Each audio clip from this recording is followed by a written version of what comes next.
Mr. Scissors, welcome. Good to have you with us. How healthy is the Chinese economy based on what you see out of these numbers? First time exports have fallen in 7 years.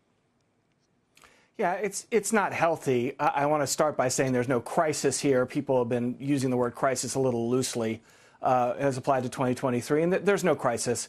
But that doesn't mean the Chinese economy is healthy.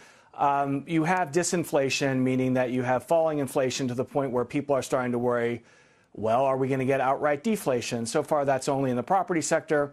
But if it spreads, that's harm to Chinese growth. A little bit of a nerdy statistic, narrow money M1 only rose 1.5% for the year, according to the People's Bank. It's really hard to have fast growth with that kind of narrow money growth. That suggests when China announced 5% GDP growth, it's an exaggeration. And on the trade side, I think the thing to look for is China's exports fell, but they still ran an $800 billion goods trade deficit. Yeah. They really can't push that. If they push that for the sake of their own growth, they're going to get foreign retaliation, and that is a risk for the market. They haven't done it yet, but $800 billion should be as high as they go. If they try to stimulate exports, I think the U.S. and other countries will respond.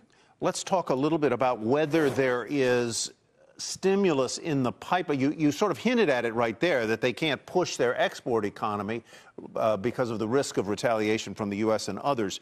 But what about trying to stimulate the domestic economy in one way or another? Is that in the pipeline, and what form might that stimulation take?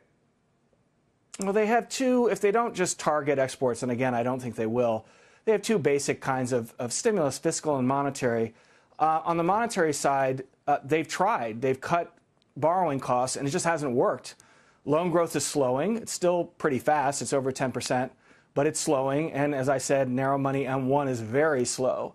So you'd have to try out sort of bigger monetary bazooka, which is something they haven't wanted to do because of debt worries. And on the fiscal side, China has never really had effective fiscal stimulus. People think that's what happened in 2008 and 2009, but it was actually monetary. So that would be sort of an experiment.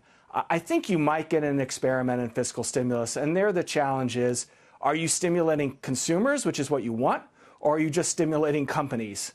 Because that just means more production that nobody wants, more production that nobody buys. Yeah, exactly. If you just stimulate the company, then they do what they do, which is make more, but if there's no buyers there, they're not going to make profit, I guess.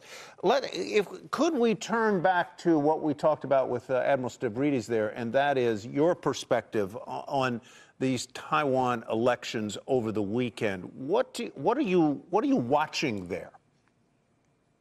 Well, this is maybe a little bit too optimistic on my side. This is the most likely outcome, as the Admiral said, is a continuation of the current government under the Democratic, the DPP. And China knows that. Xi Jinping has been, of course, in power for 11 years. We know there are going to be threats. We know there are going to be demonstrations of force. But we've kind of seen this movie before. And I don't think you're going to get an escalation by China, because they've spent the past few weeks really emphasizing that there was a new understanding between Xi Jinping and President Biden in the San Francisco meetings. It would be very odd if they took an expected political outcome in Taiwan and upset that new understanding they've been emphasizing by going beyond what they've done before. They're going to act. It's going to make people nervous, but it's not setting up right now for the Chinese to take a big step further and really scare markets and everyone in the region.